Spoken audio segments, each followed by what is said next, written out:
تاسو د خپل مرضونو علاج دا په صدقو سره وکړئ.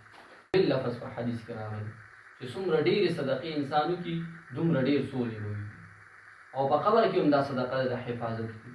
په هر ځای کې به الله جل جلاله د صدقې په برکت سره د حفاظت یو او صدقې چې دا مال ډېری. نو الله جل جلاله چې په قرآن کې سوي دا حق او سچ دی، رسولان مبارک چې په حدیثو کې سوي دا حق او سچ دی، نو الله جل جلاله ډېر زیات خوشحالېږي په صدقو سره. الحمد لله رب العالمين والعاقبة للمتقين والصلاة والسلام على أشرف الأنبياء والمرسلين. أما بعد فأعوذ بالله من الشيطان الرجيم. بسم الله الرحمن الرحيم. قال تبارك وتعالى في القرآن المجيد وفرقان الحميد. قال تبارك وتعالى يمحق الله الربا ويربي الصدقات. الله جل جلاله دیر عزت من ذات، الله جل جلاله د هر غیب او نقصان نه پاک ذات. الله جل جلاله حالات جوړ کړي، حالات راولي، حالات واپسته. رسول الله مبارک فرمای دا الصدقه رد البلاء، صدقه چې دا نو دا بلاګانی دفع کوي. بل حدیث پاک کې راځي داو مرضاکم بالصدقه، تاسو د خپل مرضونو علاج دا په صدقو سره وکړئ. بل روایت کې دعا راغلي تاسو د خپل مرضونو علاج چې دی دا په دعاګانو سره وکړئ. دعا د الله جل جلاله یو ډېر لوی اهم عبادت دی، او ډېر زیات د احادیثو مبارکو کې د دعاګانو او د صدقاتو او د خیراتونو چې څومره انسان د الله په نوم باندې ورکړه کوي، وایي دومره به د الله جل جلاله په سوري کې دی پټي. ذل لفظ په حدیث کې راغلی چې څومره ډېرې صدقې انسان وکړي دومره ډېر سولې به وي، او په قبر کې هم دا صدقه د حفاظت کوي. په هر ځای کې به الله جل جلاله د صدقې په برکت سره د حفاظت. یو روایت کې راځي څوک چې صدقه وکړي وایي دا دته دشمن ته داسې دیوال دی، د باندې دشمن نشي راغلی. او یو روایت کې راځي چې صدقې په برکت سره الله پاک تاسو ته رزق راکړي، او د صدقې په وجه باندې د انسان روزي ډېرېږي. ځکه الله قرآن کې فرمایي ويمحق الله الربا، سود چې دی دا مال خوري ختمېږي، میټاوېږي د سره مال ختمېږي. ويربي الصدقات، او صدقې چې دا مال ډېرېږي.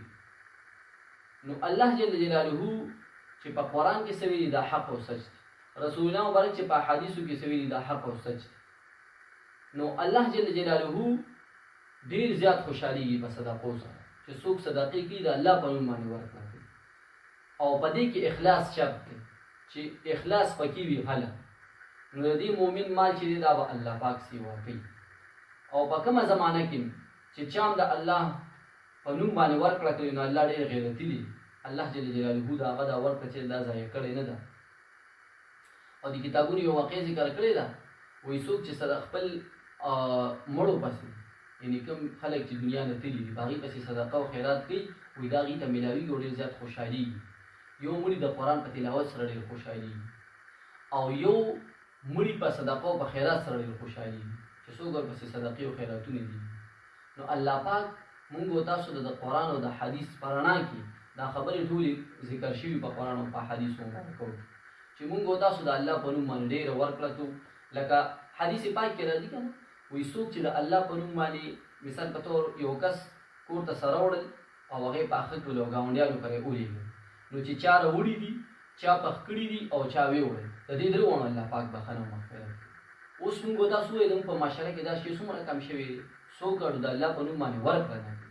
ګاونډیانو ته هم ګاډو سلیګونه چې دا زموږ دا ګاونډي دی راشه څه ورکړه ولېږه، نو د الله په نوم باندې ورکړه کول. او دې کې اخلاص شرط دی چې څومره په مونږ کې اخلاص وي دومره به الله جل جلاله زمونږ په دې باندې دا مشاهده کې راغلې خبره ده چې څوک د ورکړې دروازه کولو کي الله جل جلاله خپلې دروازې په هغه باندې راکولو کي.